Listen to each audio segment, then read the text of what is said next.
am I speaking to right now? Cameron. My name is Cameron. Cam Buford. Hey, it's Peter Rosenberg. I'm hanging on my man Cameron Buford. You got some good questions today. I'm a Dolphin fan. There's always room for improvement. I'm more a fan of boxing. Boxing is my main sport. All we want to see every year are the best two mothers getting in the ring and getting on. I got some of this for you. Goodness. For me? Yeah, just for you. Think about it like this: the promoter pays the fighter, the fighter pays the manager. Okay. So the manager works for the fighter, and the fighter works for the promoter. Okay. So you are lifting weights currently?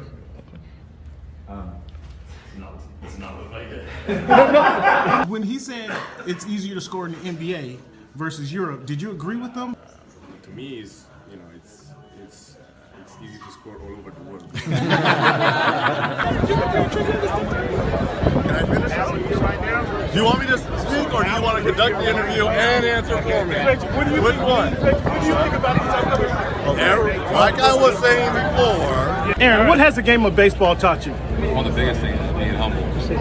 Can you give a message to the kids to kind of persevere through the false teachings they may be giving? Patience. Okay. Patience. As the show Voice of the Fans Oh my goodness continues gracious. to evolve, Come on, you were adding some spice to it. it is strictly banter back and forth between myself and Cameron Buford. I enjoy all of it. The real ones know what's going on, right? Never mind. Go watch the tape. Go watch the tape, and then you tell me if it was all about just a system. You look like a buffoon. Go do your research. Go do your study. I'm not caught up to you guys yet. I do Real, real surprised at that, Cam. Hey, come here. It's okay. It's okay. It's okay. Oh, this guy. That's what's good in sports, man. It's the big Snoop Dogg, man. That's what's good in sport. Thank you for making our voice your choice. If you haven't told your girlfriend about the show, tell her about the show. If you haven't told your boyfriend about the show, tell him about the show. If you haven't told your cousin, your uncle, your grandfather about the show, let everybody know about the Voice of the Fans podcast. Hey, man, thanks for making our voice your choice. You know how we do. Yeah. What's good, fam? Thank you guys for tuning in to the Voice of the Fans podcast. This is your man, Cam. It is week 354 of the Voice of the Fans podcast, and we're about to get started today. We got a lot to get into, and I thank you guys again for joining me. Congratulations to everybody who's on the other side of the globe. Thank you guys again for tuning in, fans. I got a little carried away. I got a little carried away. I think everybody here in Seattle got a little carried away, thinking that the Mariners, 2 games away from the World Series, were going to sweep the Toronto Blue Jays. Toronto Blue Jays. I know this is a basketball show. There's a basketball channel. We do a football show, and not a lot of we don't do a lot of Major League Baseball talk. But I got my man Bo on the line, and we're both here in the Northwest. So you guys, if you got those of you who have followed me, know I'm up here in the Northwest, kind of migrated up here. I don't root for the Mariners. I got Bo, but I got a little carried away. It was in the air. We were talking about Six Stadium. We're talking about the Brewers possibly coming back and beating the Dodgers. There being an all-Seattle World Series. Bo, and then we go into we went up 2-0. Yeah. Julio Rodriguez actually been clutching these playoffs, this series specifically. Yep. So the Mariners go up 2-0. Oh man, I know. I saw the what is it? What color is that? It's not a turquoise, the flags, the teal flags flowing around in the stadium. It looked like it was super hot. It was super hype in the stadium. Yep. It got quiet quick. It got quiet real quick, man. We're not going to spend a lot of time on this, but you tell me. I'm not much of a baseball fan, and in fact, I notoriously do not root for the Mariners because they stunk and have stunk for years. Okay, in 40 years, they've had 5 winning seasons. Why waste my time with that crap? Okay, Fair enough. So, I grew up in Seattle, watching the Mariners. Just had nothing to be excited about. So never got into Mariners. Never really got in baseball until I started covering the Los Angeles Dodgers a few years ago when I was in Los Angeles, and that kid Shohei Ohtani. So I was a little tickled that there might be a Mariners Dodgers meeting here. Yeah. Well, I mean, there's a good chance for it. Well, there's a good chance. Well, let's settle down now. Reality has now slapped us in the face, Bo, and the Mariners are down 12-0. Bo, you tell me, Bo. I think I got my philosophy, and I'll see if you agree with me. You tell me why Dan Wilson, the Mariners GM, did not pull Kirby when it was 2-0. Or no, excuse me, when they tied it up 2-2. When they tied it up 2-2. You tell me why he didn't pull Kirby. Yeah, so tying it up 2-2, I wouldn't have pulled him there yet. I mean, he didn't have a ton of his first 2 innings only had 24 pitches. So I mean, so what? So what? We get a lead. They tie it up. They tie it up in no time at all. Okay, you don't have in baseball. I'm sorry. Go ahead, answer your question, then I'll get into my explanation. Well, no. So I mean, the thing is like you give up. You have a bad pitch, right?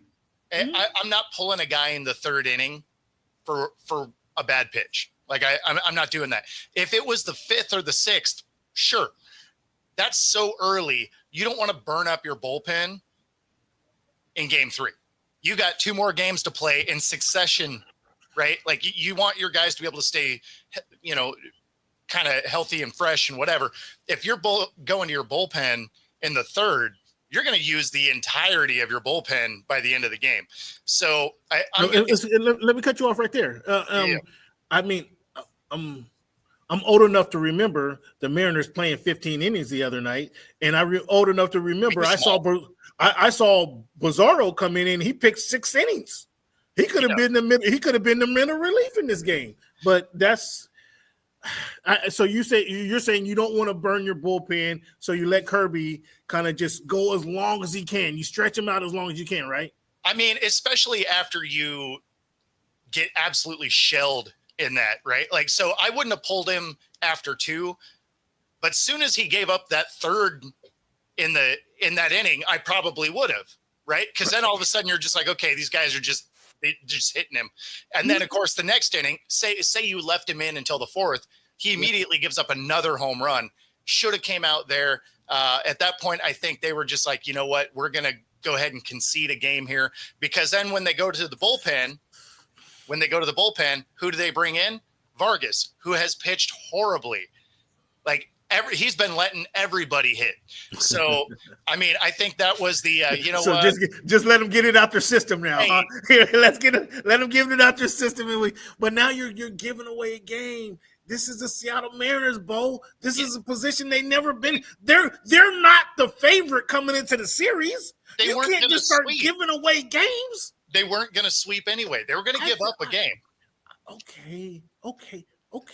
I know that I wasn't counting on a sweep. I certainly wasn't counting on a sweep.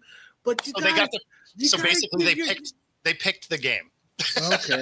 Okay. So now, Bo, that puts a lot of pressure on tomorrow night.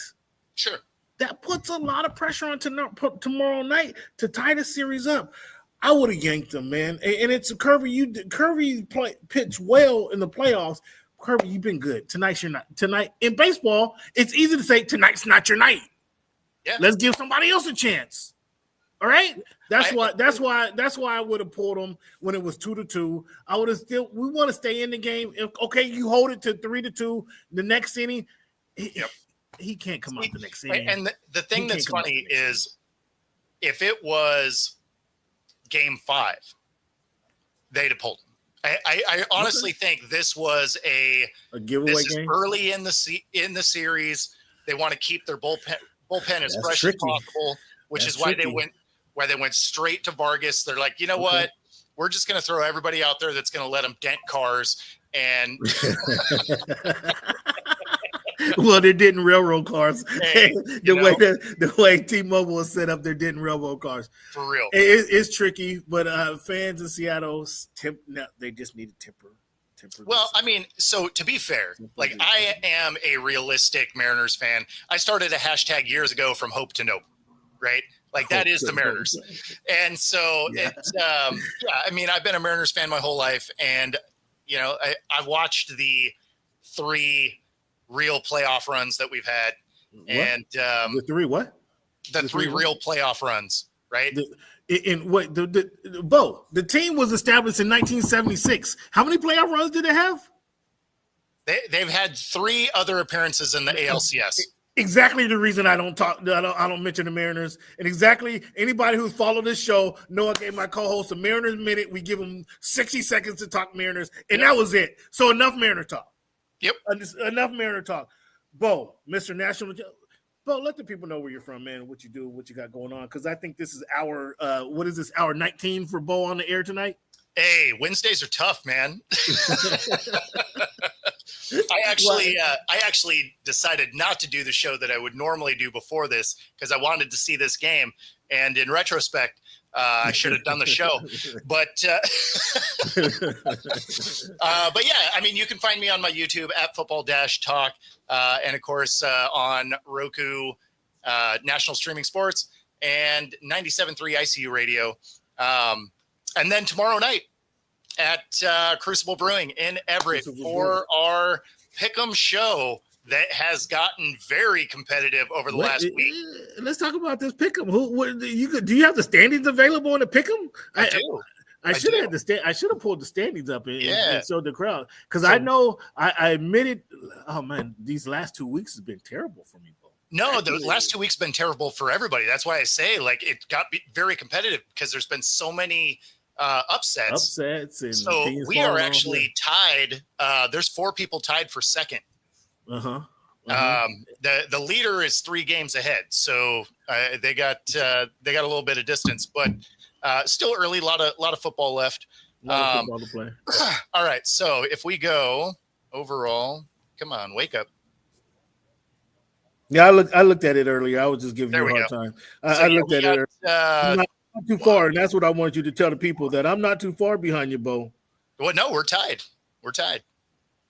We both have 56 wins. 56, yeah. Just 3 games behind Gary and Deb. Yep. Gary and Deb, I'm coming for you, Gary and Deb. I'm coming for you. I don't like this area where I'm standing. I don't like people ahead of me on any kind of chart. Yeah, any kind of chart at all. I don't like people ahead of me unless it's a police chart. Eyewitness chart. No, it's funny though, because like week 5, there were so many upsets. It was unreal.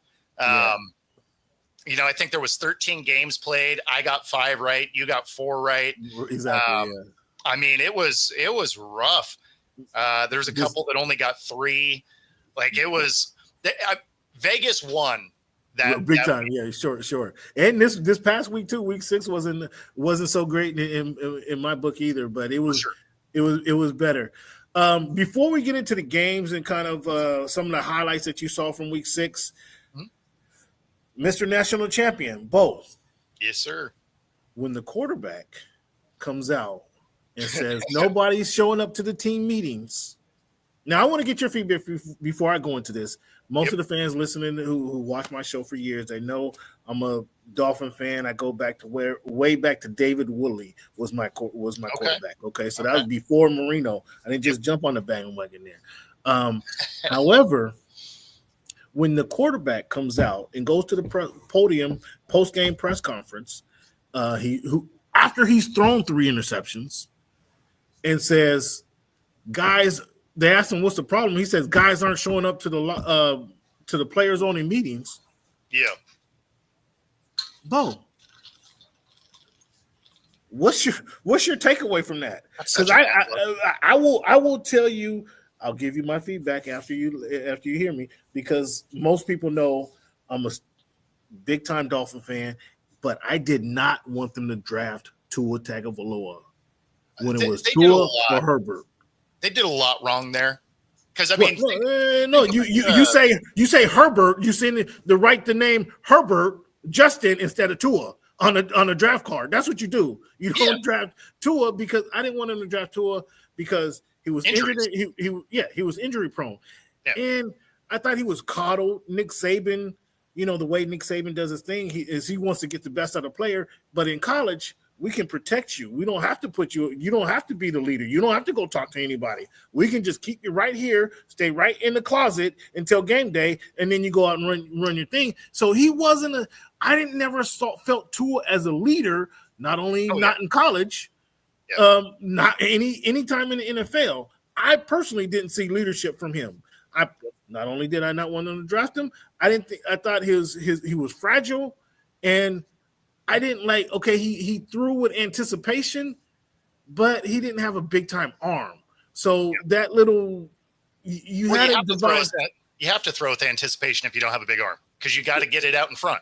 Okay, well, I'm just identifying the faults that I saw in him coming in. Why I didn't want to draft him. Now you tell me what you heard or what you understand now from when they call a players only meeting and then nobody shows up to your meeting. What did that tell you?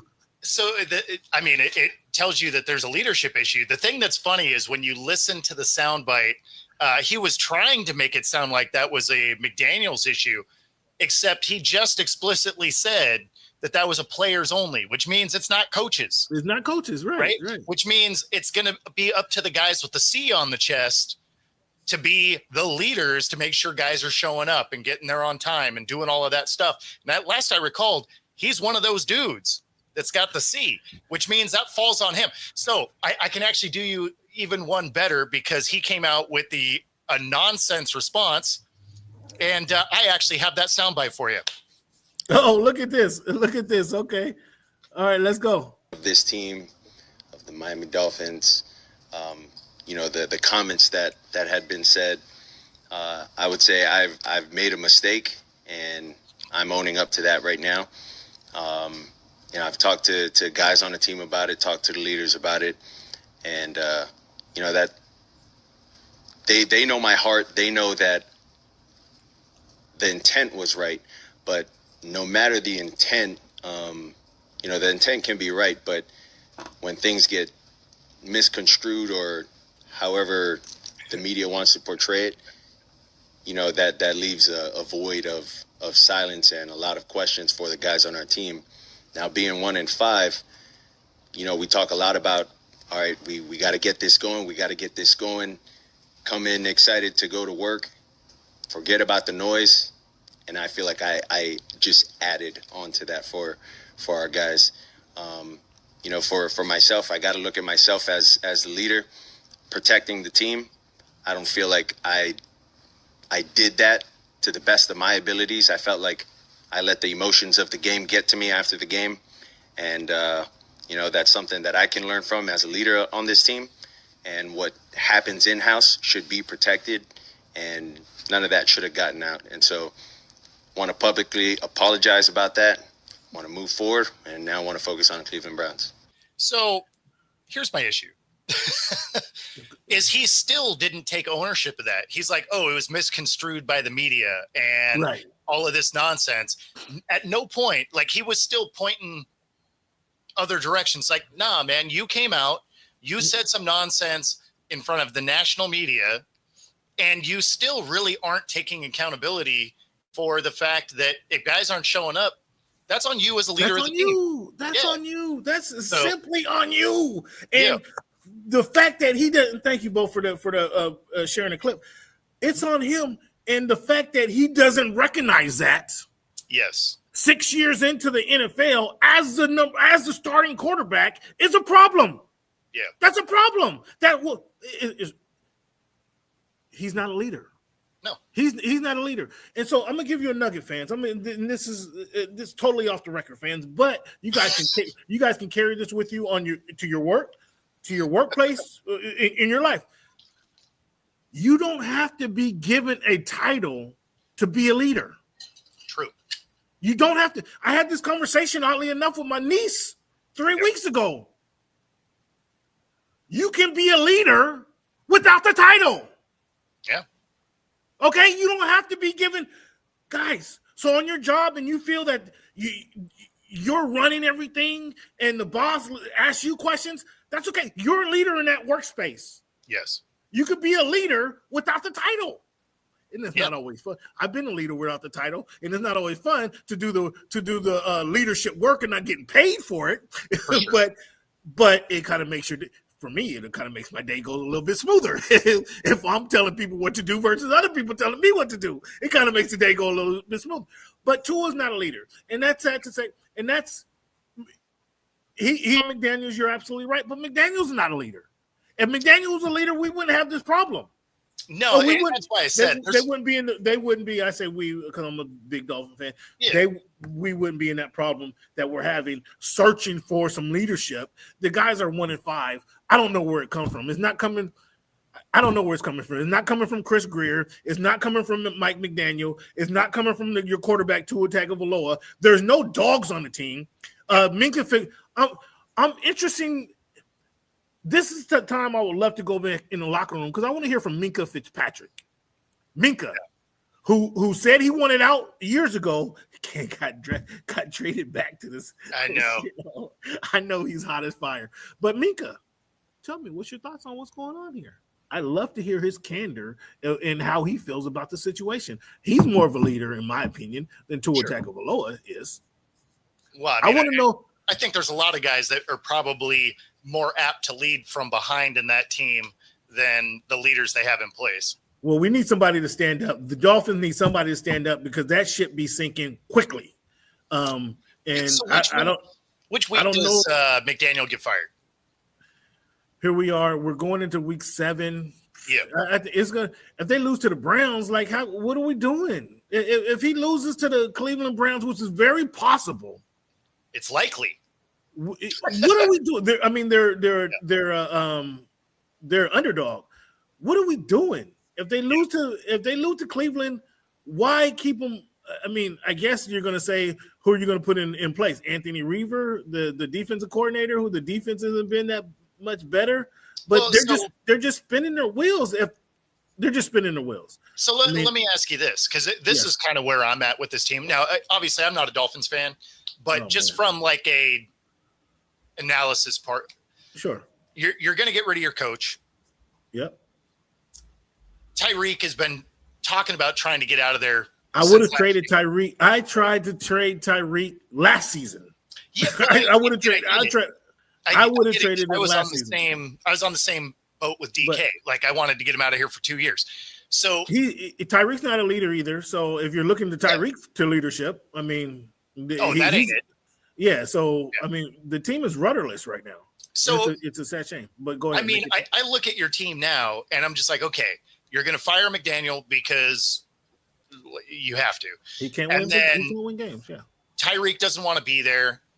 Like, is this where you just blow the thing up?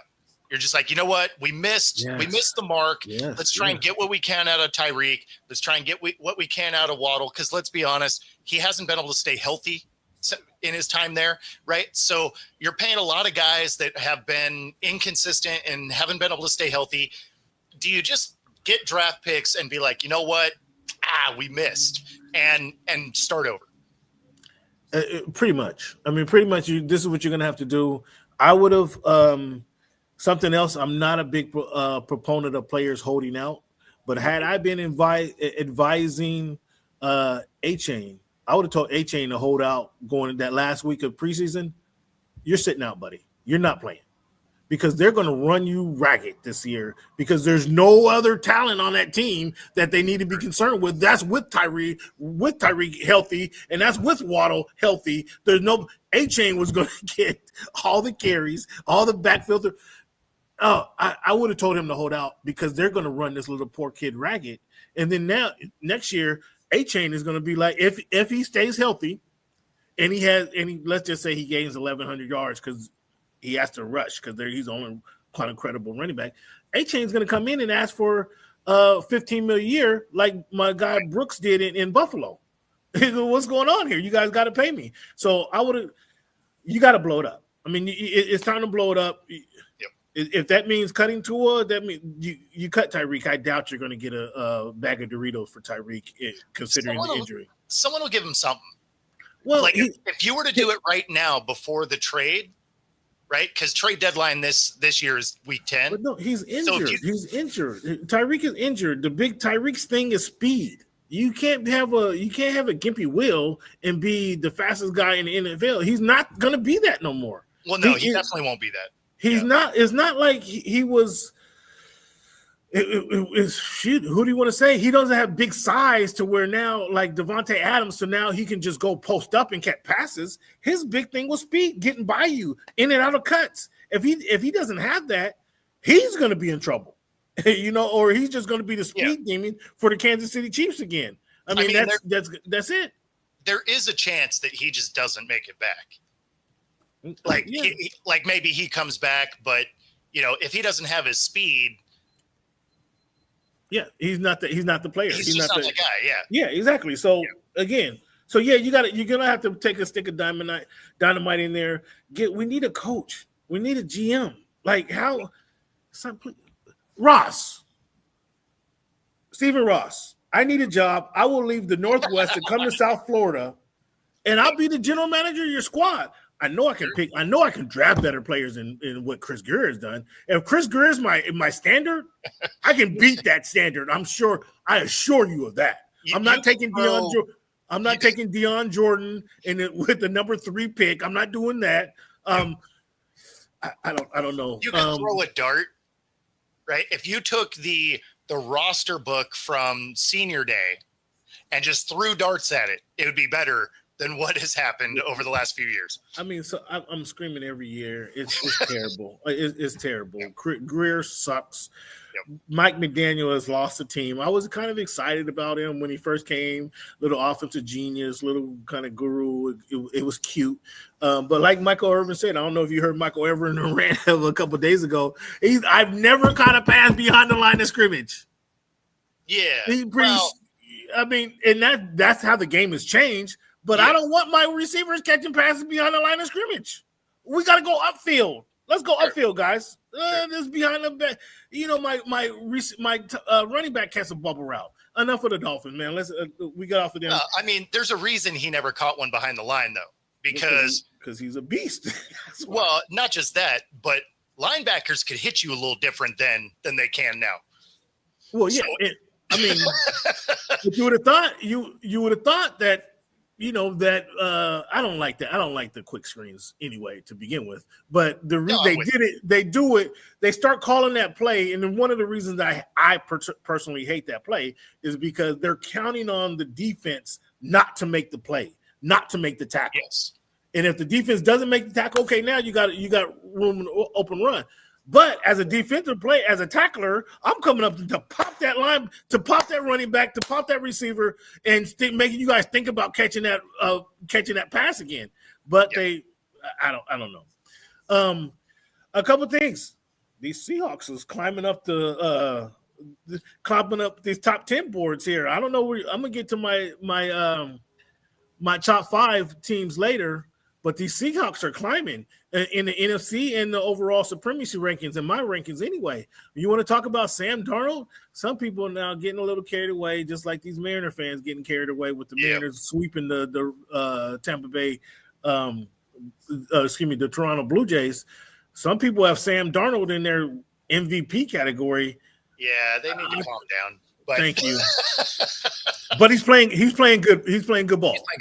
He's playing good. He's playing good. He's playing good ball. I mean, it helps when you got Jackson Smith, the Jigba over there, and you're actually getting something from your running game. And the defense is playing. I like the defense. I like what the defense is doing more so. Give me your words on what the Seahawks are doing right now. So yeah, I mean, a few things there. Obviously, yeah. I mean, Darnold is playing great. Like I'm happy with the level of play that he has. Obviously, the move looks very smart. Now that we're seeing how bad Geno's playing, right? Yeah, so you're just like, okay, cool. We saved $10 million, and Darnold's balling out. So I'm not mad at that. JSN has become the highest rated receiver in the league. So impressive. And I am super impressed with the defense that went to Jacksonville because we were without 5 players. 3 of them were starting DBs. Mm-hmm. And that defense locked them up. Yeah, so I was really happy with that. If you watch that game real close, our front 7 made the biggest difference. Their offensive tackle, number 72, Little, I believe is his name. Cam Little, yeah, he was getting torched the entire day.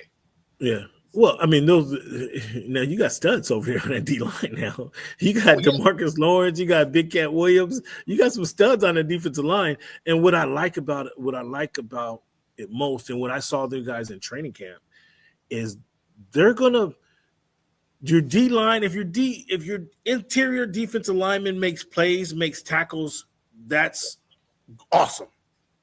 What they're really supposed to do is command a double team to allow your linebackers to run freely. And Jones, I don't know if Mike McDonald's designed Jones in the lab, if he spit him out, if he shit him out and said, "This is my guy." I don't know how this camaraderie is working, but Jones is playing like a Pro Bowl, all-pro linebacker, and the defensive linemen are allowing that. Enabling him to do so, keeping him clean, enabling him to roam around and make the tackles. So I really like the way this defense is flowing. Again, keep giving the ball back to Sam Darnold, keep giving the ball back to Walker and Charbonnet, and let them pick up some yards. Let them figure it out. The running game, they're still trying to figure out that running game, but they are getting some big clips because that offensive line is better than most people anticipated. So one of the big things that was different this week than the previous weeks when it comes to the offensive line is Bradford wasn't a complete liability on the line. So when you watch film, it makes me mad all the time because in pass pro, we actually have a great pass protection because Bradford is allowed to just kind of buddy up to somebody for pass protection blocks. But when it comes to, run blocking, he has to go get somebody. And he does not do that.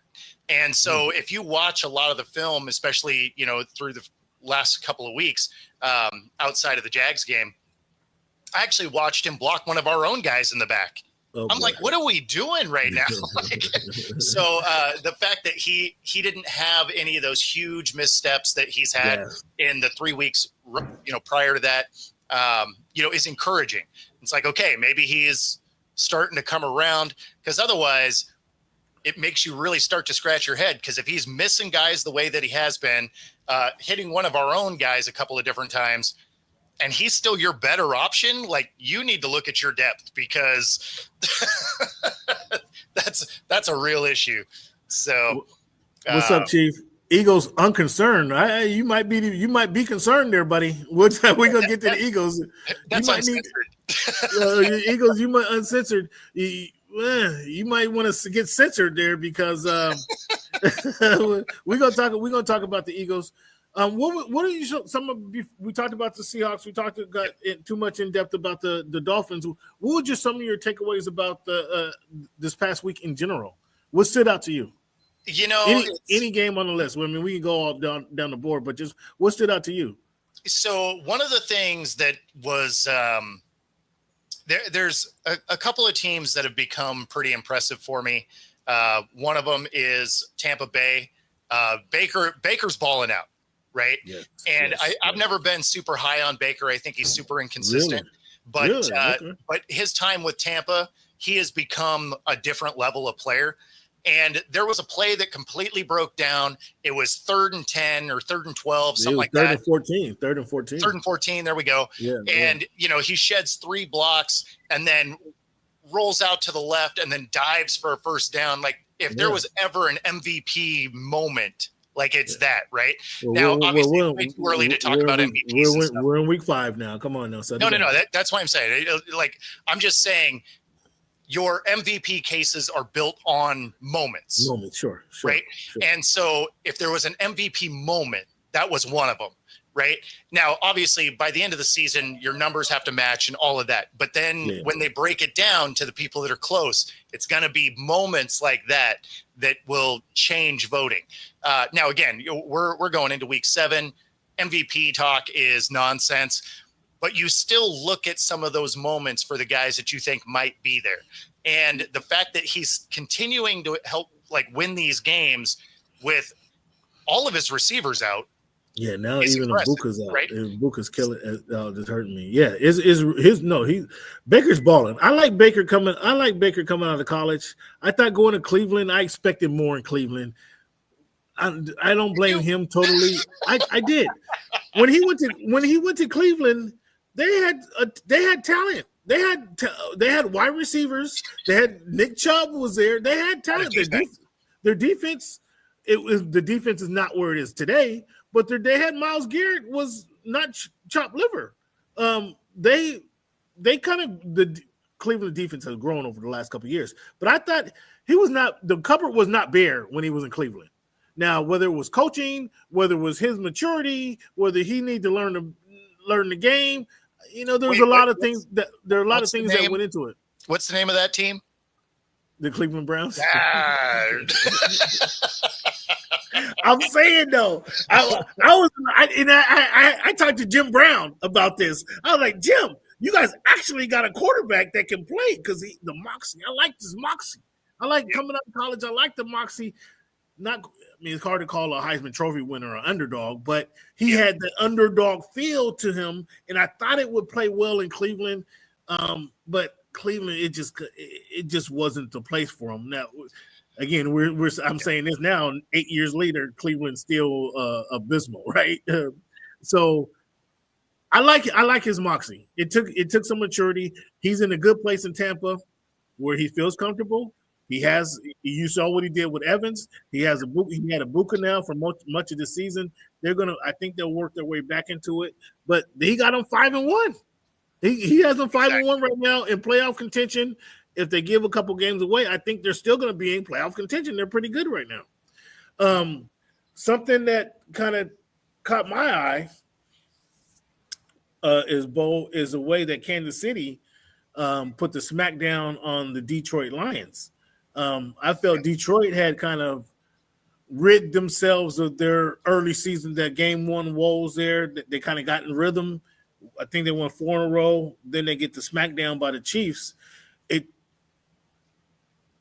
Before I discount what the Lions have been able to do, I want to give the Chiefs some credit because that boy, Patrick Mahomes, if he can get him going and he can get these receivers to catch some passes and hold on to the ball, like that is it. Now that they have Rice coming back, Worthy is continuing to develop. Juju is their underneath receiver playing big football. I think he's in his happy space where he's won. These Kansas City Chiefs kind of looking like the Kansas City Chiefs of old. What do you think about that? Yeah, I mean, that's one of the things people were so down on the Chiefs, but to start the season, they had so many injuries, right? Yeah. Obviously, Rice is out with a suspension. This will be his first week back. And then you had Worthy that was out. And I mean, you had them going out there as their wide receiver 1 was wide receiver 3. Right. And so, I mean, like there was a lot of things not to like about KC. And I mean, the thing you really have to look at is their division. They had a great opportunity to just step on the neck of KC for this year, right? Broncos are good, Chargers are good, but they just couldn't seem to figure out how to get the wins, and they let KC hang around. KC is too good for that. Now they're going to have their full complement of weapons back. KC's going to win that division again. Already in week 5, you say it's already done, and now the Chargers beat them twice, or the Chargers already beat them this season. So if the Chargers, if they meet again, the Chargers win, they'll have the I'm sorry. Yeah, they'll have the tiebreaker. They'll have the tiebreaker if they beat them again. I don't expect the Chargers to fall off, although they're dealing with injuries. Hampton going out, their running back is huge for them because although Vidal picked up nearly 100 yards last week, but if Hampton comes back, I mean, I don't know that they're not far off that pace. So 2 teams are going to go to the playoffs from that division. It could be 3. It could be 3. It could be 3. There's The definitely Broncos, 2. Yeah, There's the Broncos definitely 2. The Broncos are good enough to not be so far behind those guys. Well, especially when you're looking at teams like, the Ravens and, obviously that's what I'm saying. The Ravens, the Bengals, who's not going to be in the playoffs. That leaves some opening. Tennessee's not going to be there. Houston, there's only going to be one team out of the South. Oh, the Mariners hit back-to-back home runs. Got to try and make it interesting, right? Oh, well, Cal Raleigh gets one. Okay. I mean, so the bat's not quiet anyway. It's still 12-4.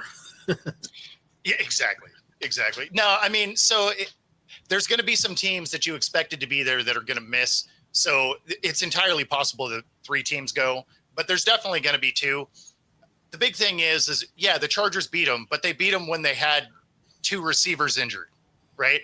Yeah. And so now you beat them when you beat them. A win's a win, right? Win's a win, right? I'm just saying they may not beat them the next time through because they'll have their full complement of players. Now, I don't think they're the juggernaut that they've been, right? Travis Kelce isn't the dude that he's been. Last year, he looked slow. He slims down this year, but he didn't get that speed back. And, so, I mean, there's plenty to not like about this KC team. Their defense isn't as good as it's been over the last couple of years. So, I mean, they're a beatable team. But the teams in this division had their opportunity to really hammer them down, and they didn't. And now they're a game back. Yeah. I see that. And who are the Chiefs playing this week? Let me see real quick. Who the Chiefs got they got a good game. They're playing the Raiders. So they're playing the Raiders, and they're up by, or excuse me, they have a 12-point spread on the Raiders. So I like that you said they're up by, and you're not wrong. Like, they're probably already winning that game. They're up by 12. That's what I was thinking. They already have that margin built in. Well, I don't dislike the Broncos. I like Bo Nix. I like the team. They're just not going to win the division. No, they're not going to win the division, but I think they're going to play gutsy. They got the number 2 or 3 defense in the league, so that's going to keep them in games. They're going to keep giving the ball back. So I do like Bo Nix and what's going on. Something else that caught my eye is when Rico Dowdell said, "Buckle up, buckle up, I'm coming."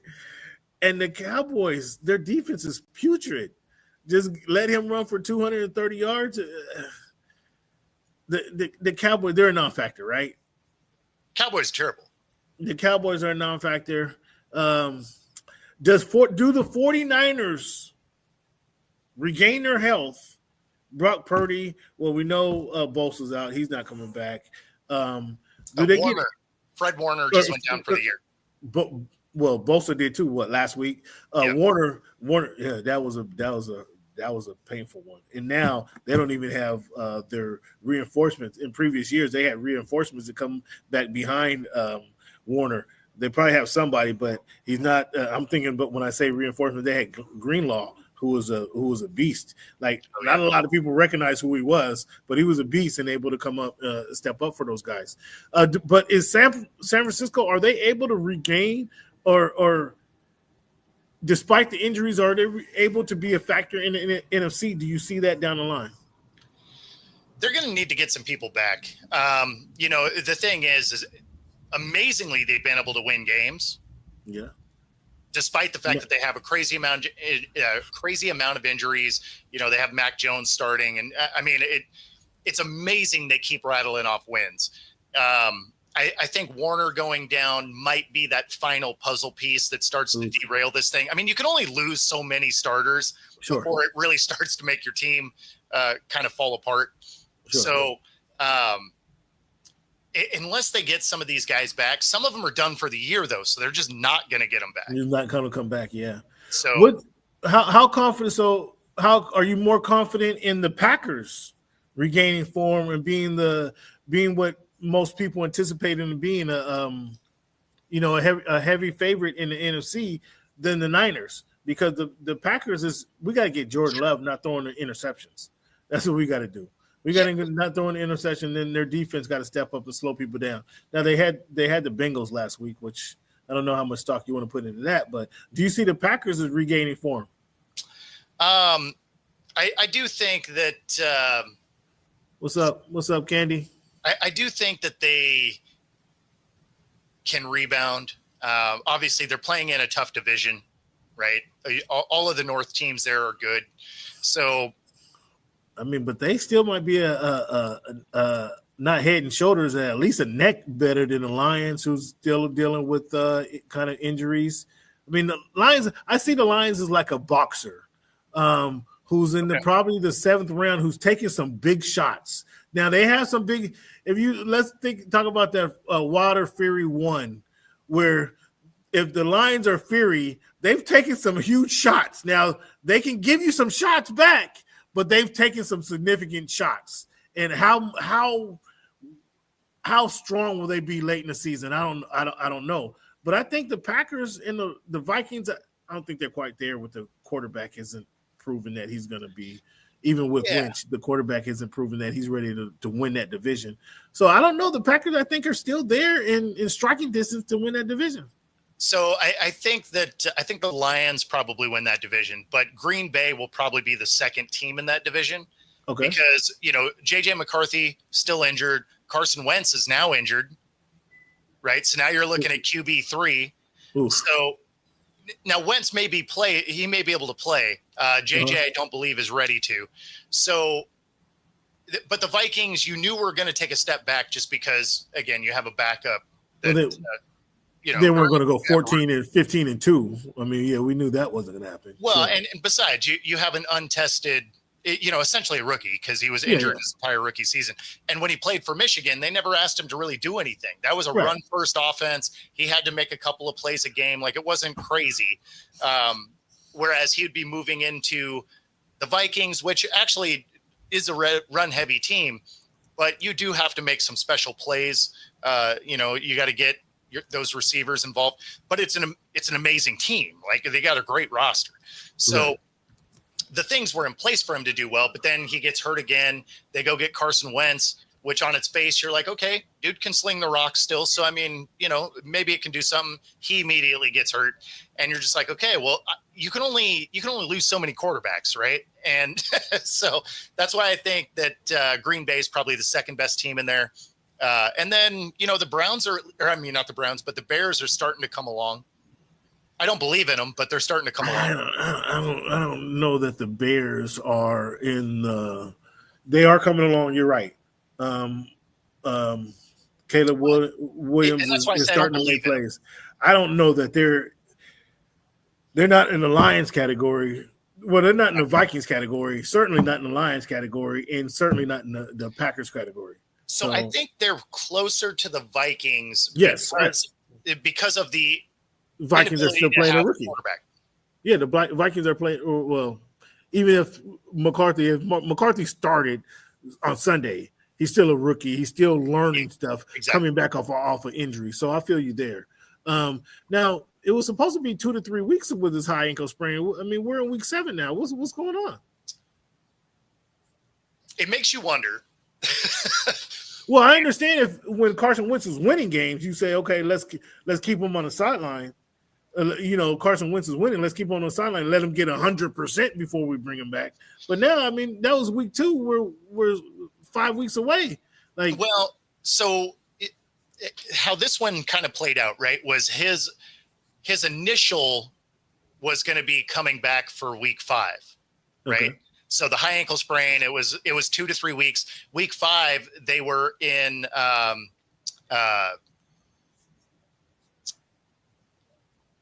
where did they go? The first overseas. London? No, it was before that. They were I don't know why I'm mind blanking, but they had two international games back to back. Okay. And so they didn't have him travel with the team. They had Carson Wentz do that. And so this would be the first stateside game since his injury, right? So this is where maybe they bring him back. But if he's still not ready to go, then there's something more going on. Yeah, and I thought they were just kind of hiding him, but you might be right that there might be a little bit more going on behind that because I think McDonald, Kevin O'Connell wants to see him. So they played Pittsburgh a couple weeks ago and lost to Pittsburgh, and then they lost to Cleveland. So over the first when one they was wherever they were at. They lost to Pittsburgh and then Cleveland. Dublin. They were in Ireland. They were in Ireland. I was just like, man, why am I forgetting where they were? So yeah, they were. You didn't wake up. You clearly didn't wake up at 6:30 for that game either, huh? Of course I did. Yeah, I wake up before every day. So I watched that. Oh, kudos, Bo. Look at Bo. You got to get it in. Let's see what other games. Buffalo, Atlanta. The Buffalo defense is bad. Like it is. Everybody's been able to score on them.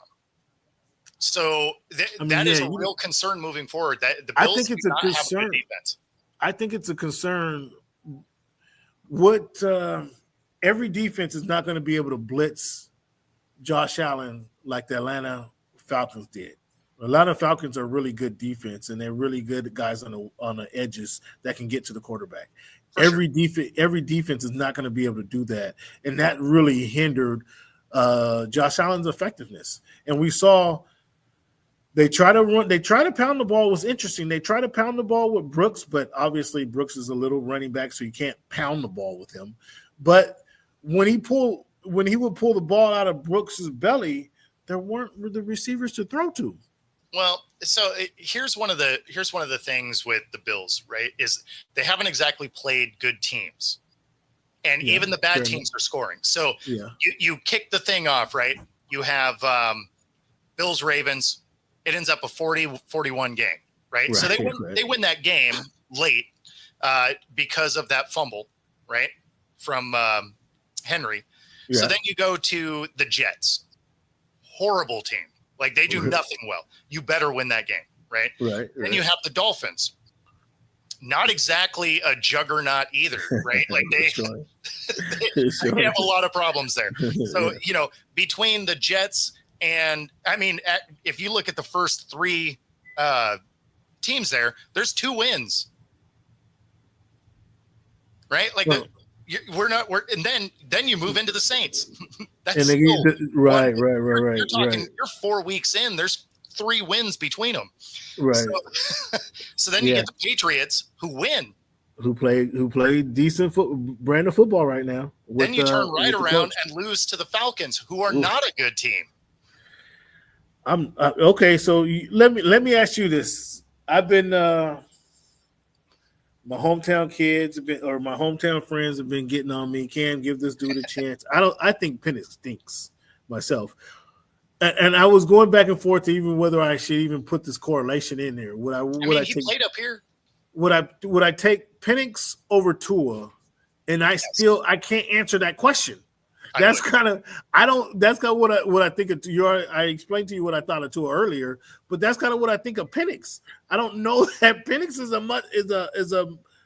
an improvement over Tua Tagovailoa. What's your thoughts on Michael Penix? So I would take Penix over Tua. Okay. Like no question. Okay. Because you get similar production, but your best ability is availability, and he has been mostly available. I mean, Penix has had an injury problem in college, but we haven't seen that, knock on wood. I'm not wishing no injury on this guy. And he didn't have it in the end of his career in college either.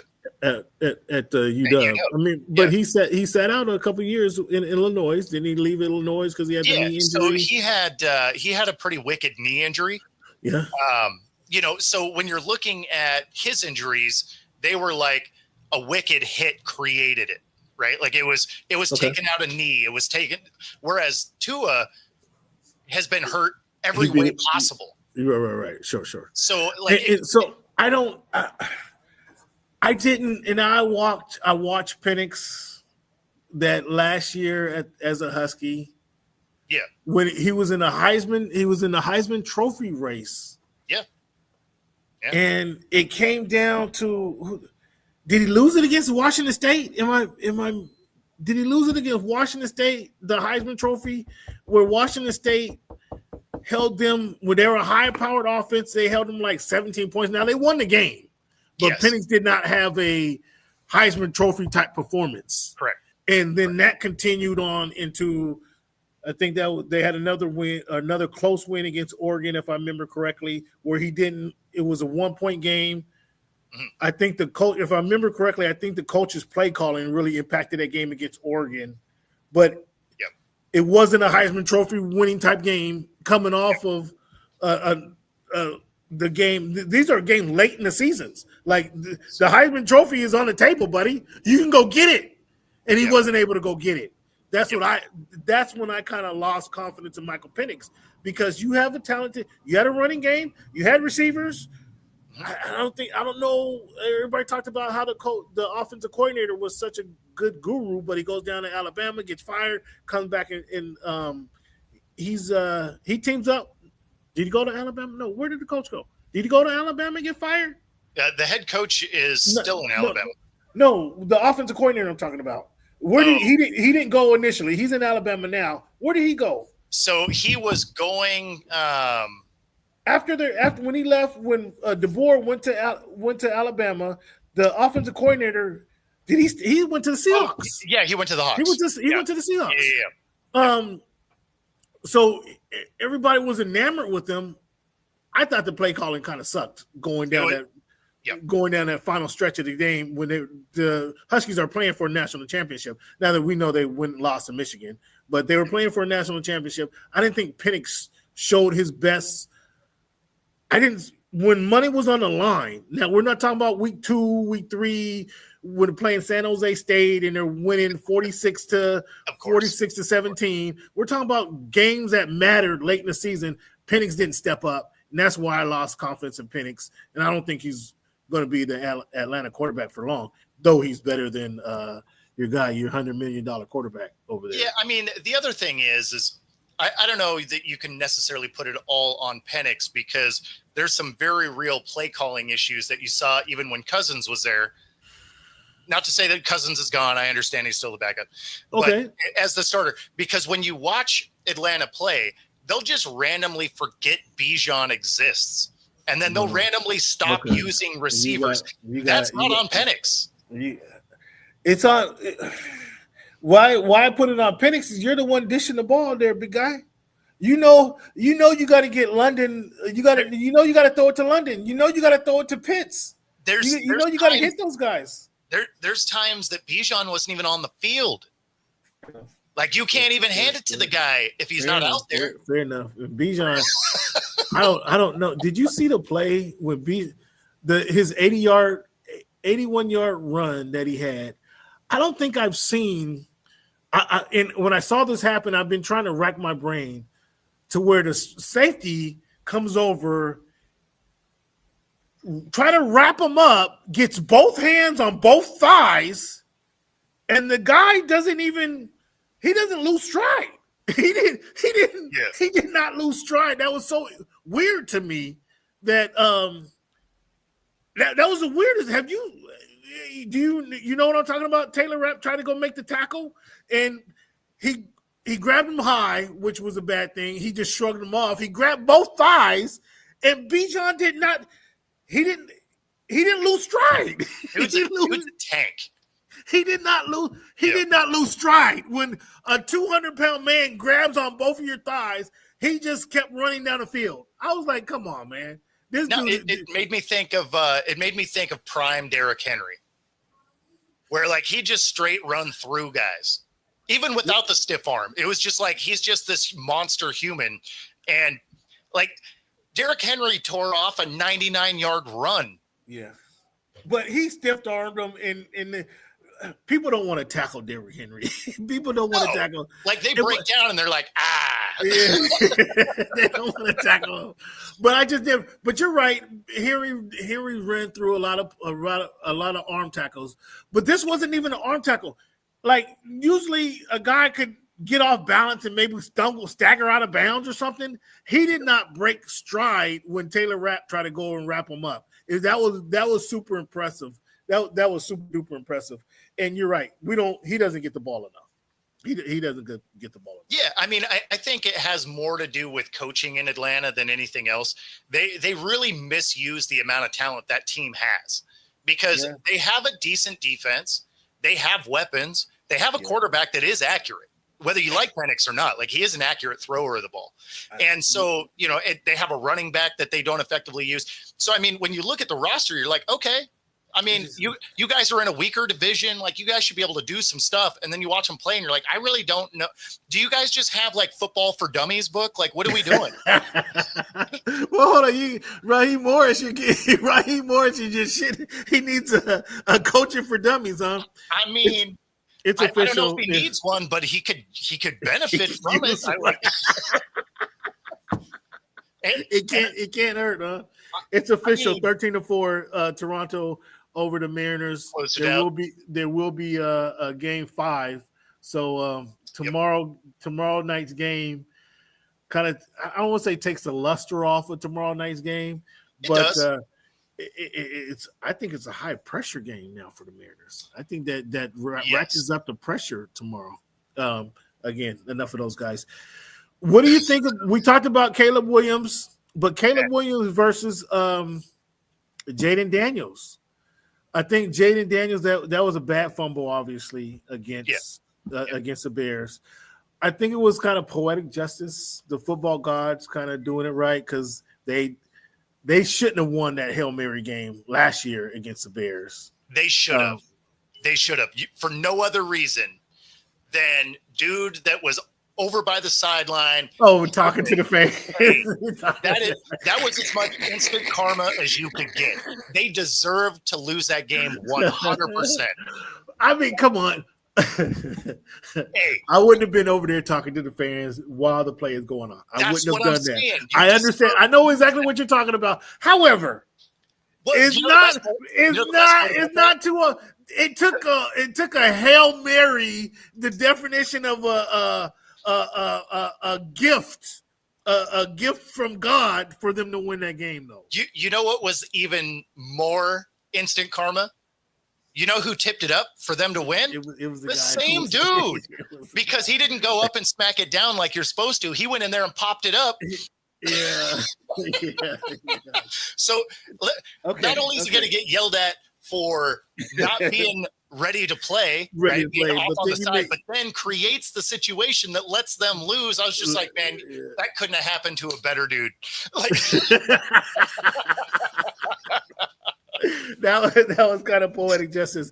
So I think the them winning last night, it was kind of evens up the score, if you will. The Commanders beating them, or Jaden Daniels fumbling and beating. I think Daniels is a better quarterback. No question. But just the way things happened allowed the Bears to win the game. Do you see has Caleb Williams turned the corner, in your opinion, to be in he obviously is a starting quarterback. There's only 32 in the league. Is he the worst of the 15? No. Do you see now a boost, a progression? Because they went on and lost 10 straight after that game against the Redskins last year. Yeah. I think now I don't see them going to win 10 straight, but I see them having a much better a season than kind of the way things were going. Yeah, kind of boost the confidence. You know, obviously they're a better team than they were last year too. I mean, if you remember this offseason, they basically got rid of the entire middle of their offensive line and got all new dudes, right? Sure. So I mean, they're a better team than they were. There's still a maturity factor that really I don't love about Caleb Williams. You know, he's stopped doing some of his things, but in tough moments, he's still a liability. And so I don't trust him in big moments. Wow. Do I think they're going to be a better team than they were last year? Yes. No question, right? No question. Would I trust him in a game on the line, high pressure moment? No, he's shown us enough character flaws that I wouldn't trust him in that moment. Not to say that he couldn't perform. Sure. I'm just saying I wouldn't be like, oh yeah, he's going to go do this thing. Whereas if you were rolling out there with Jaden Daniels or something like that, you're like, okay, yeah, no, I think he's primed for this moment. Right. Do I think Caleb Williams can get there? Sure. I just don't think he's there yet. Okay. I think he's going to get there. I think we'll see how it works out with the head coach. But as you mentioned, this year he has a lot more tools in the toolbox. For sure. And a better coach. And a better coach, so that should help things. Now we're talking about these young quarterbacks. One guy I haven't mentioned is, I don't know, I'm not sure how much you and I have talked about The guy in Houston, C.J. Stroud. Sure. Offensive line, obviously, issue. Yes. Receiver issues. They have receiver injury issues as well. But is C.J. Stroud somebody that you can trust and that you would say be confident in clutch moments that can win the game? Yeah, I mean, we watched him in a couple of those moments his rookie year when his team was a little bit better. The downside for him is his team hasn't been able to stay healthy after that rookie campaign. Mm-hmm. So we haven't really been able to see him with a consistent team. But do I think that he can go out there and do the job? Of course. Yeah. I mean, we watched him do it a couple of times. He doesn't have some of those, everybody's got to look at me. You know, I want the distraction to be me kind of personalities. Yeah. Right. Yeah. So like he gets it there and works. Jaden Daniels similarly, right? Like that.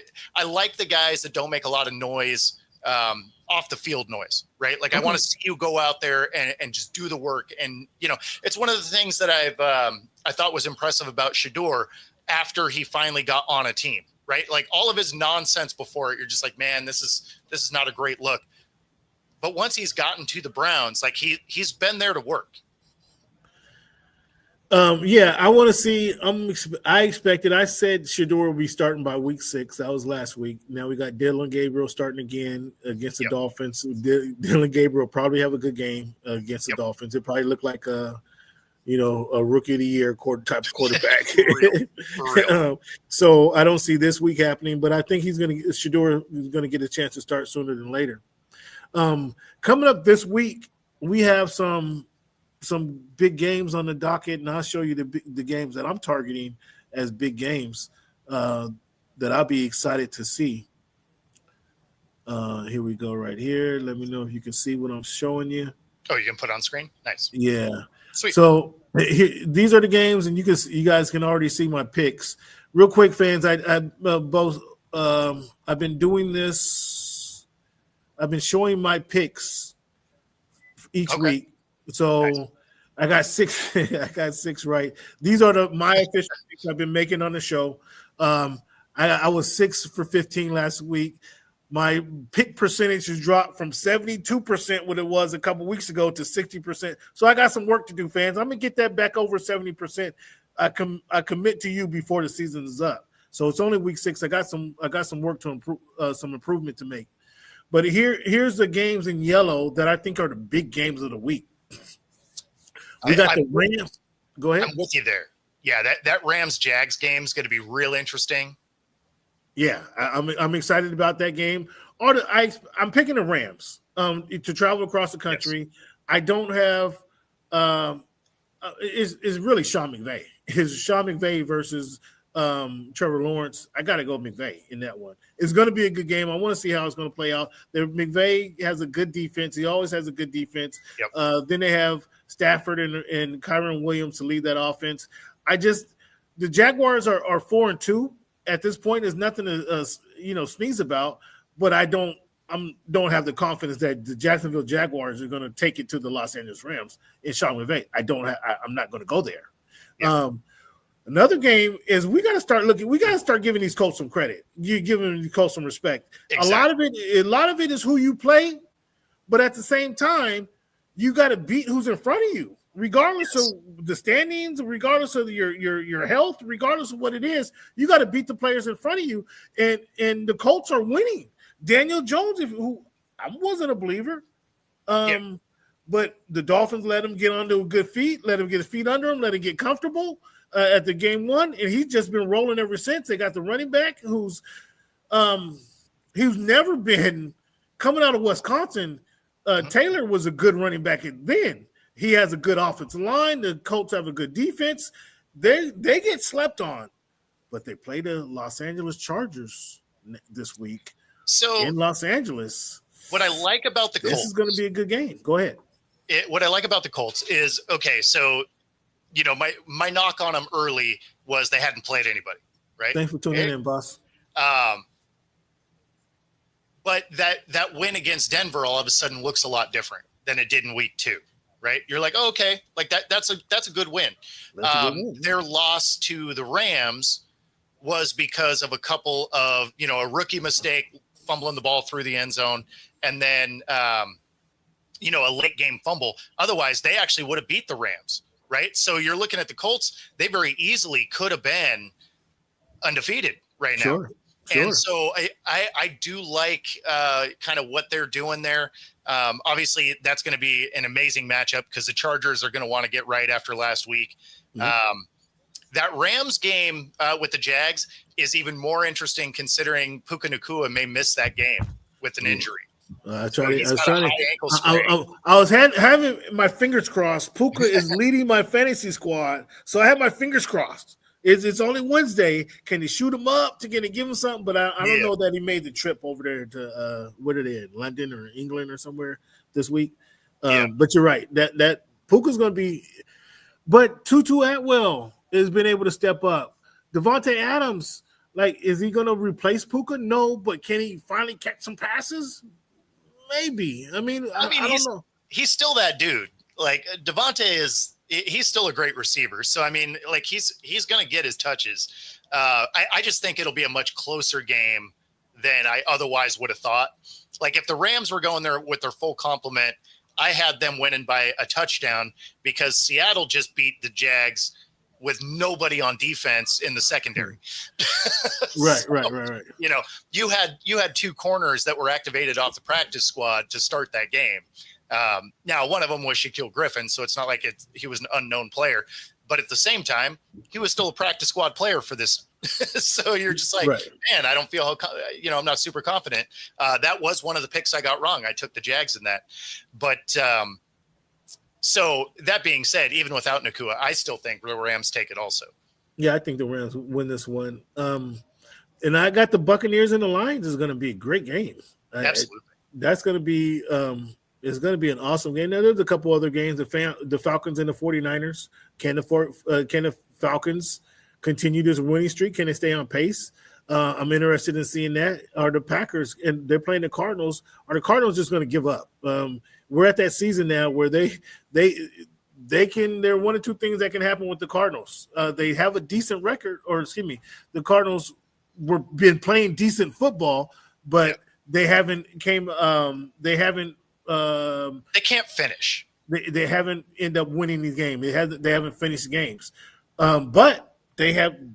Where the Packers? Can the Packers, or can they separate? Because this is where the Packers have to show that they can separate. But I think the Buccaneers Lions game is. We talked about Baker Mayfield playing on an MVP level. The Lions losing to the Chiefs. Now they have to regain. They need to regain their moxie. They need to show everybody that they're still the team, the factor in NFC. So that's going to make the game. That's going to be a barn burner right there. Actually, that one there is my game of the week. Is the Buccaneers and Lions? Yeah, that's going to be a good one. What other games? Eagles and the Vikings. I kind of circled it, but I don't know what the Vikings quarterback situation is. The Eagles have some internal. The Eagles are like the cute girl that needs some attention. They're like that cute girl who they need that everybody tell them, "Oh, your baby, you look so good, you're so sweet, you're fine." They need that attention for whatever reason. And they don't play the way they play the style of football they need to play to win the game. Doesn't speak to needing that extra attention, but they need that extra attention. It's so freaking weird. I don't get it. Do you understand what I'm saying? I'm with you. And the thing that's funny is there's a lot to not like about this Eagles team, which doesn't make sense because they have most of their roster from last year. Yeah. But they do not seem like they play football well together. 2 weeks ago, they didn't have an offensive pass play. A positive pass play in the second half. Yeah, that's an entire half of football. When usually teams win a championship and they get a confidence boost. I'm not seeing that with these guys. I'm not seeing their boost with these guys. I don't. It's confusing. What's happening to a championship team is very confusing. And so the Vikings quarterback issues, I couldn't make that a game. And now if Wentz was still healthy or JJ was playing good football and going into this game, that's really a good game. but there's so much unknown about this game that I can't put it in my game of the week. So I got 3 games a week. One of the final questions I want to ask you, and I really appreciate you for tuning in, Bo, and let the people know once again where they can find you and where they can find you and keep up with all your musing that's going on about the world of sports, and find you during your 12 hours of airtime every day. Yeah, so the easiest place to find me is on my YouTube channel at football-talk. And of course, all the social media spots, Football Talk with Bo. That is the easiest way to find me for sure. And then of course, when I come and bother your fan base. Well, we love to have you, man. You bring excitement, you bring some knowledge of the game, and we appreciate that. And then also you bring some fun banter. Oh, I gotta ask, how was the first couple of games with the Kraken? Oh, well, the Kraken is good. The Kraken started off 2-0. I actually, honestly, I think they lost in overtime yesterday. So I missed that. So they started off 2-0. They're on a 6-game road trip.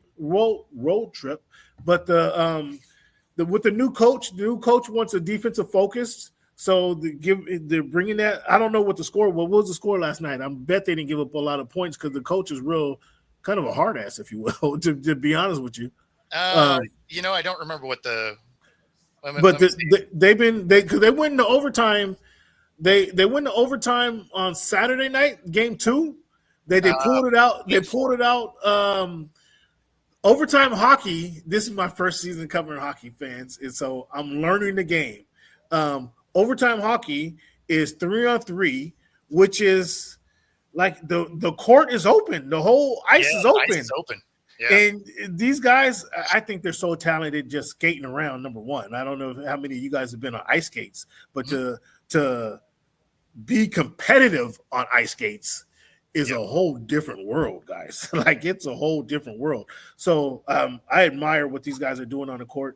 But I really found the 3-on-3 overtime hockey to be intriguing because the ice is open. There's not a lot of people in the way. They get a lot of shots up, and they scored their final shot with 3 seconds on the clock before it went to the penalty kicks. So that was pretty interesting. Covering the Kraken is pretty cool, I have to say. I'll be with them all season, but right now they're on a 6-game road trip, and it's hard to forget about them if I'm not going to the game. So, to be quite honest with you, so are they doing it like the Storm, where you get a zoom in to the away? Yes. Well, I have access to it. Yes. So if I wanted to zoom in, I could. Nice. I could zoom, but, nice. I'd rather be there.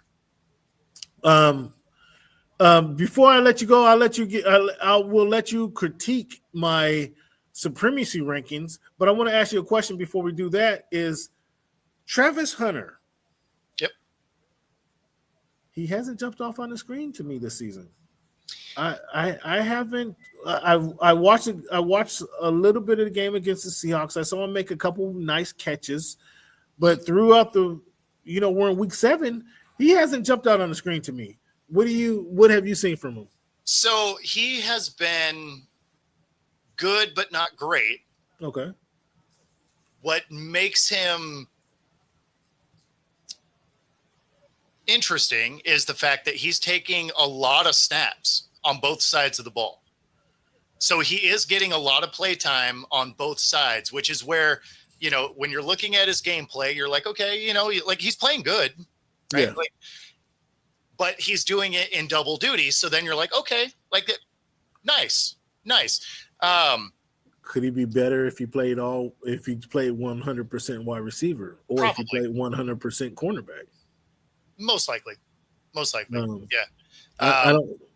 But the Jags did some things that required him. Like they draft him, and then it was literally like 3 weeks later they got rid of their number one receiving target. Mm-hmm. So they basically were like, "Hey, he's going to be our guy. We used him with this high draft pick. We're going to make sure we have to use him on both sides. We're going to get our money's worth, huh?" Exactly. So. Yeah. I just haven't seen him jump out on the screen to me. The times I watched him, I haven't. Now I'm not watching every Jaguars game, honestly, but what I've seen, he hasn't jumped off the screen to me, and I just want to get somebody else's opinion on kind of where he's been before I say he's been trash, because I just honestly haven't seen that much of him. So I don't think he's trash. Like he's definitely above average. Yeah. But yeah, I mean, he's not like the elite talent dominating the league or anything like that. Not that I thought he would be year one anyway, but yeah. So here are my supremacy rankings, Bo. I should have did a little bit better unveiling these, but in the AFC will go AFC, NFC, and then it's obviously all right there for you to see. But I have the Colts, Chargers, Broncos, and the Chiefs. I snuck the Steelers in there. This is kind of my rankings right now. The Colts they're playing the best football. You can't deny it. We got to give them some credit. I think the Chargers are playing good football despite their injuries. So I think if Herbert can hold on, they're getting some different production out of the backup running backs. I think Hampton comes back, changes the world for them. The Broncos have I think they're number 3 defense in all of football. That mixed with Bo Nix in their running game, I think is playing pretty good football as of today. I have them third in the West, in the AFC rather. The Chiefs. I have the Chiefs up here because I think they're kind of coming back. This is before they're ascending.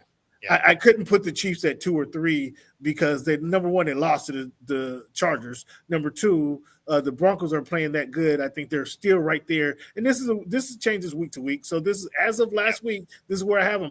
And the Steelers, to my surprise, the combination of Aaron Rodgers and DK Metcalf is showing up. Like I haven't seen this DK. It's working. I have not seen this DK, so I got to give them some. I got to give them some love for doing what they're doing. I have them up as my 5th team in the AFC. In the NFC, we talked about Baker and what he's doing with the Buccaneers. The Rams are right there. The Seahawks weren't in here last week, but the way Sam Darnold is playing, I have to give him some credit. The defense, we talked about the defense playing phenomenal, even without some of the players due to injury. I have to give them some credit for what they're doing. The Lions, I think I had the Lions at 2 last week, but they regressed with the loss. And the Packers, I haven't seen the Packers need to switch that gear. The Packers need to switch the clock. They need to switch the gear because they could be right there, but I haven't seen them. I need to see dominance from them, and I haven't seen dominance from them. That's what I want to see from the Packers. So I don't have the Packers in there yet. So this is my top 10 power ranking here. So we got quite a few of the same players. Hold on. There we go. Let me get it up there. Okay. So then you can see the way some of these teams have moved. So I got the Bucks and the Colts. I have the Lions, Bills, Eagles all fallen.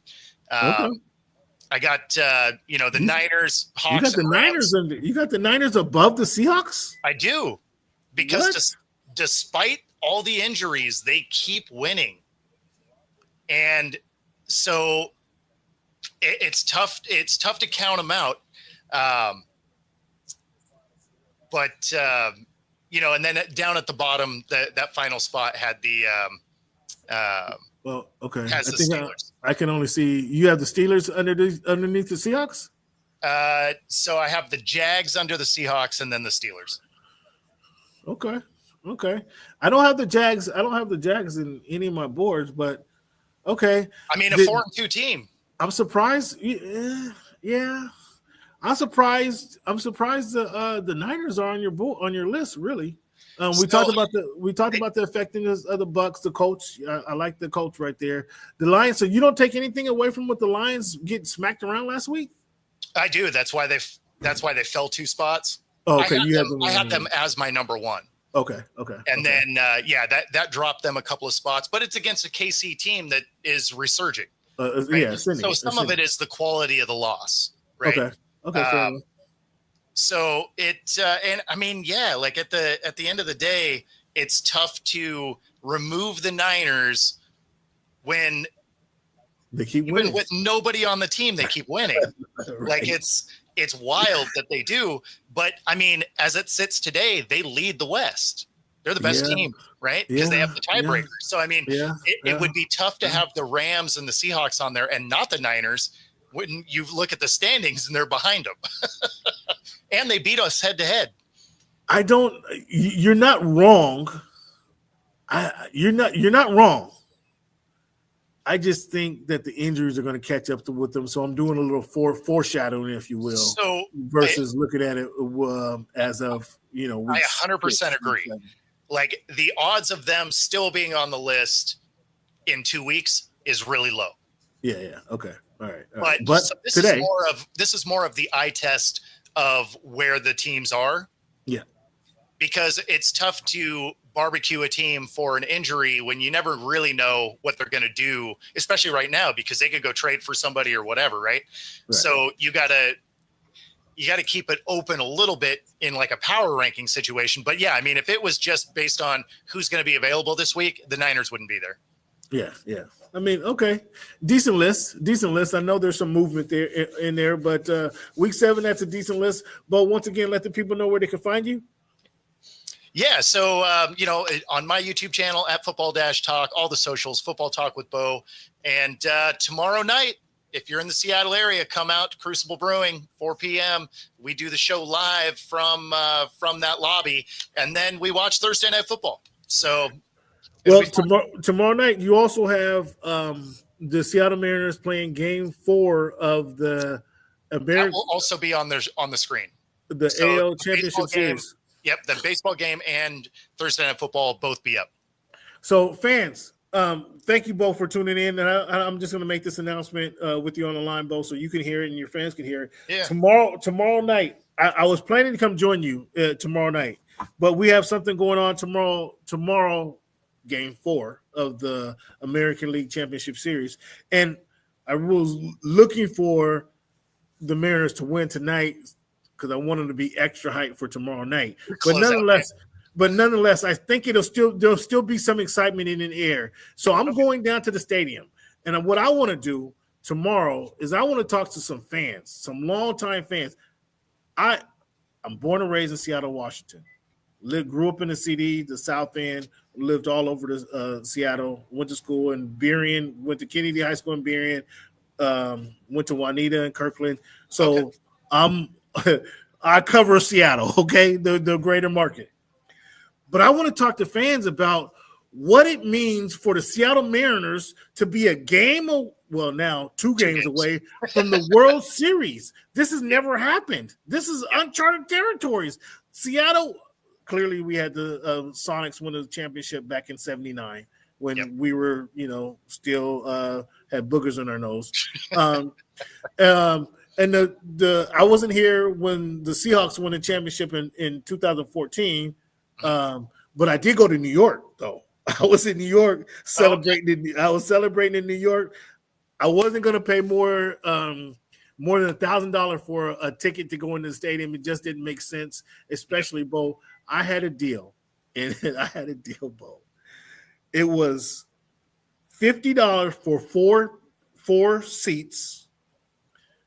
All you can drink, all you can eat from kickoff to the final whistle of that Super Bowl. And if you know what the Super Bowl was, we all remember what the Super Bowl was. Bo, by halftime, my party was no good. Fortunately, my brother brought his wife with him, so she kept everybody. She was able to make sure everybody got home safely. But it was, Bo, for $50, Bo, it was all you can drink, all you can eat from the kickoff to the end of the whistle. And that game was really over in the first quarter, right? So we were tossing it back. I was no good the next 2 days after that. But I had a great time. So I want to capture that environment. I want to capture the feeling of Seattle Mariner fans, those who I know who have cried and died with the Seattle Mariners. And they are 2 games away from the World Series. You guys got to tell me how you feel about this. I'm gonna obviously write a story up on it, but I wanted fans' reactions I want fans' reaction of this, and so I'm gonna go down there pregame. If they win, I was really hoping that they win today, so I can get a pregame and a postgame feel of the environment. But it is what it is. Well, honestly, I think the story is still there. honestly, I think it'll be, especially if they win, the excitement coming out of there will be crazy because that means they have to win one of 3 games. You're right. Yeah. So, yeah. I mean, like the atmosphere will be electric. Yeah. It will be. So thank you guys again. Thank you, Bo, for showing up. Free ticket. Oh, Bo's giving away free tickets? No. There's a free ticket for Bo. Yeah, Oh. so I might have to rethink my Thursday night football thing. Yeah, if you have a free ticket, you might reconsider. You better hit me up if you come down there tomorrow. I will. Oh man, that was an awesome deal, big guy. That was an awesome deal, Robert. I mean, $50 all you could drink, challenge accepted. And then that's why I was like, I only have a limit. I have a limit on what I'm paying, and I really didn't want to go to that limit. Somebody got close. Somebody was like, I think the closest they got was $900. It was $1,100, and I was just like, no, I'm not paying over $1,000 for a ticket. But I think the closest I got was $1,100, and I was just like, it's no big deal. I'm already drinking. Okay, I'm already drinking. I'm good. But Bo, I want to thank you for tuning in. Fans, I want to thank you guys for joining in. We're doing this every week. Hit me up, hit that subscribe button, hit that like button, hit the share button if you really like what's going on in the show. Bo, thank you for kudos to you, kudos to your team, and we'll talk soon. If you go down there tomorrow night, Bo, hit me up so you can be part of the story. Will do. Absolutely. Thank you. Let the people know once again where they can find you, Bo, on your way out. Yep. All the socials, Football Talk with Bo, my YouTube, at Football-Talk, and whenever I come here. Thank you again for your time, man. I know it's precious. Have a good one, big guy, and we'll see you soon. Take it easy, brother. Yeah, that's Bo, my guy. Football will talk with Bo. Make sure you guys tune in and check him out on all of the socials, YouTube page as well. He does a really good job talking all sports as you just heard. And I thank you guys for tuning in with me and hanging with me still. So the show is not over. I just want to let Bo go. Now I'm going to start talking NBA, and then we got to talk about. I should have asked Bo about the Aces. His thoughts on the Aces winning their 3rd championship in a few years. I should have asked him about that. I should have asked Bo even about what he thought about the Storm. NECA was 2nd team All NBA. Gabby was All Defensive Team. Dominique was All Rookie Team. So there was me and Bo and I should say. Covered the Seattle Storm, the WNBA squad, and that's some of the good things that were happening. They still haven't hired a new coach moving forward, but that's a topic for another day. NBA season starts next week, guys. Whether you guys believe it or not, the NBA season actually kicks off next week. And so I just want to run down some of the general topics, NBA topics that we need to be looking at. Kevin Durant going to the Houston Rockets. I think that really elevates Houston that gives Houston a go-to guy. Although they did lose Dylan Brooks, I would have liked them to keep Dylan Brooks in that trade. That really gives a go-to guy. Houston was real good on their defense anyway. Amin Thompson's going to have to be better. I think that puts Houston like a solid 2 or 3 in the Western Conference. Luka Doncic is going to take over the Lakers. Now, we talked about last week, is Luka going to take over or is LeBron going to relinquish the keys to Luka? Well, LeBron's going to be out for a few weeks, it looks like. He's not starting to do this to this sciatica. He's not going to start the season 100% healthy. And even by starting the season, when he comes back, it's going to be a few weeks into the season. Luka and Ayton has a chance to really prove their worth. Not Luka himself, but Luka, that duo, Luka and Ayton. Then they got Hachimura. They got Vanderbilt to get in the game. We're going to see really early on who Luka is. I don't question Luka's leadership like I question Tua's leadership, but Luka's in a similar position where he never had to be a leader. Can he be the leader? We're going to see here. We're going to see here shortly. Cooper Flagg getting drafted by the Dallas. He goes to Dallas. What is Dallas going to be? How soon are we going to see Kyrie? What is Dallas? What is Cooper Flagg and Anthony Davis? What's that combination look like? It's going to be interesting to see. What is the Philadelphia 76ers going to do? if Embiid and Paul George, are they going to be healthy enough to contend in the Eastern Conference? We don't know. They got the Knicks to contend with. They're going to have the Celtics to contend with. Where are they going to be? I think probably the most anticipated thing about the NBA fans is the NBA's return to NBC. And then it's going to be Prime Video. Now, it's going to be kind of weird searching on the dial looking for NBA games because it's not on TNT, it's not on ESPN, just as simple as it was the last few years. We're going to have to go Prime Video, NBC. Like, now they're trying to compete with the TNT, the Turner crew, which is still doing their job. It's just going to be aired on ESPN. But Prime Video, NBC, has brought on all these former NBA players as analysts. Like, what's that going to look like? Are you guys excited to see that? Or is that? I mean, that's going to be. We're going to have to see what that's like. We're going to have to get used to that again. Not only finding the teams, but enjoying the broadcast. What's that broadcast going to be like? Because the NBA on NBC hasn't been happening since Jordan, when they had Marv Albert, right? So that's going to be different. That's going to be something to look forward to within the NBA. Giannis Antetokounmpo. Now, does Giannis want out of Milwaukee? Now, he mentioned the other day that there was an offer on the table that could have sent him to New York that he nixed. But did that mean that if Miami puts an offer together that he'd be willing to go to Miami? Did that mean if the Lakers put a deal together, would he be willing to go to LA? It's gonna be curious to see what happens with Giannis, because I think he was kind of a half-hearted. He's always said Milwaukee's his home. Milwaukee's a place that drafted him. I said as soon as a year ago that he's shown some loyalty to Milwaukee by not asking for a trade to this point. But his conversations last week was kind of curious to say that he nixed a deal, but I don't know. Like, if somebody comes and gives him an offer that he's willing to take or that he'd be okay with taking, is he gone? We'll see how that plays out. Yang in Portland, drawing a lot of the center in Portland, Chinese center in Portland, drawing a lot of comparisons to Yang Min, a big dude, back to the basket type of center. He's a young guy, so he's gonna take some. He's not gonna come in the NBA and dominate him, but it's gonna be pretty interesting to see how he, the guy they got out of Kentucky or UConn. How am I having a break? Klingon, Klingon, the center. They have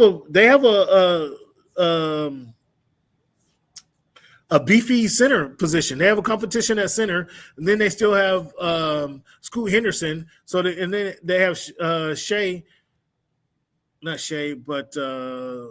they have Scoot Henderson. The Portland Trailblazers are going to be an up-and-coming team. I don't know that they're going to make the playoff, but they're going to be a fun team to watch in the NBA this season.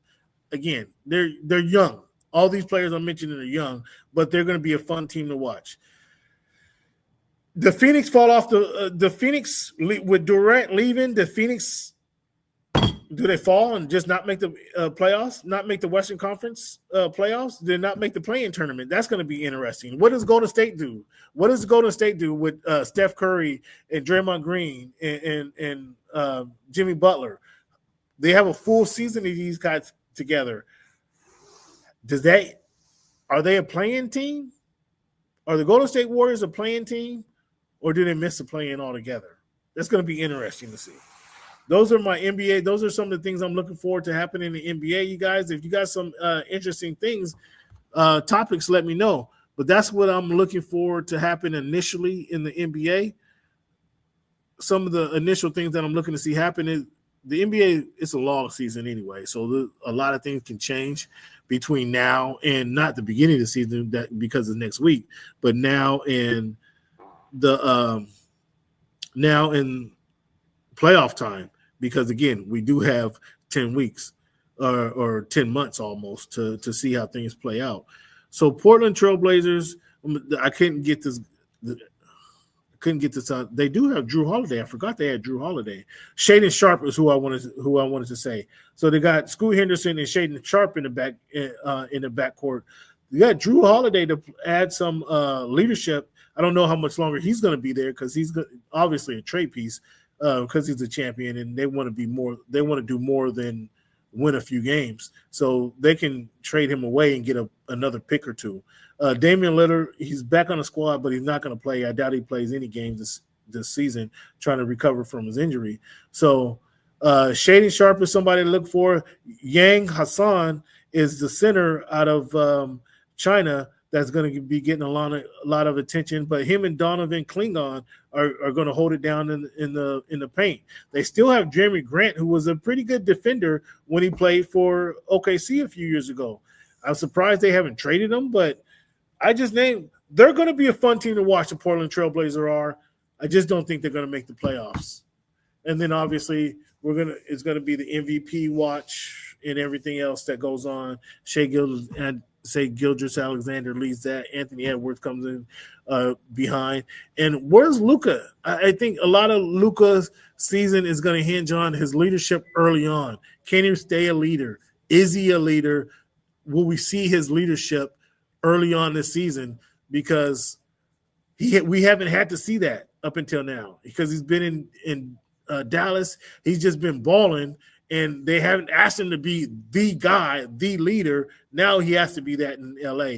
Is he going to be that? That's what I'm looking forward to see from the NBA this season. Real quickly, I'll wait a week or two before I give you some rankings, but those are the initial stories that I want to see. I want to look towards in the NBA. Fans, I do my show. Thank you guys for tuning in to the Voice of the Fans podcast. I appreciate you guys. Show the love. Hit that subscribe button. Hit that like button. If you really like what you see, if you really like what you hear, hit that share button. Share it with your friends and family, the sports fans in your life. I do my show every week from the Great American Casino, 14040 Interurban Avenue South in Tukwila, Washington, 98168. There's awesome happy hour specials. If you're a service worker, they're offering half off of entrees during happy hour, not happy hour. I just figured that out, or I just learned that tonight. So they really cater to their public service workers here in the state of Washington at the Great American Casino. Come on down, 14040 Interurban Avenue South in Tukwila, Washington. It is a casino. I'm just kind of in the back room right now. But they offer bonus free play Sunday through Thursday, 11 a.m. to 8 p.m. Friday and Saturday, it's 11 a.m. to 4 p.m. Qualified players can receive up to $1,000 in free play. They do this 2 winners every hour. So come on down. If you're a gambler, you like putting money in the slots, come on down, check them out. They have things to offer you at the Great American Casino, and they got nice drink specials.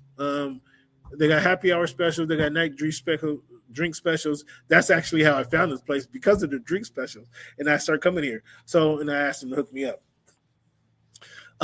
So that's come on down if you got some time on a lazy Friday night, Saturday night. They actually have karaoke on Thursday night. So come on down to the Great American Casino on Interurban Avenue and check them out.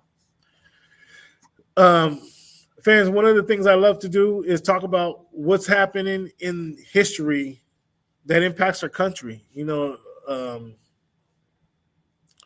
A lot of things have happened that really kind of get swept under the rug or hidden and stuff. I like to highlight some of those things. 1941, October 8th, 1941, civil rights leader Reverend Jesse Jackson was born in South Carolina. October 9, 1888, O.B. Clare patented the trestle, a structural framework used for bridges and railroads. That was O.B. Clare patent that in 1888. 1899, Isaiah R. Johnson patented a folding bicycle frame, a design still influenced today. A bicycle frame that you can fold away, huh? October 11th, 1887, Granville T. Woods, often called the Black Edison, patented the telephone system and apparatus.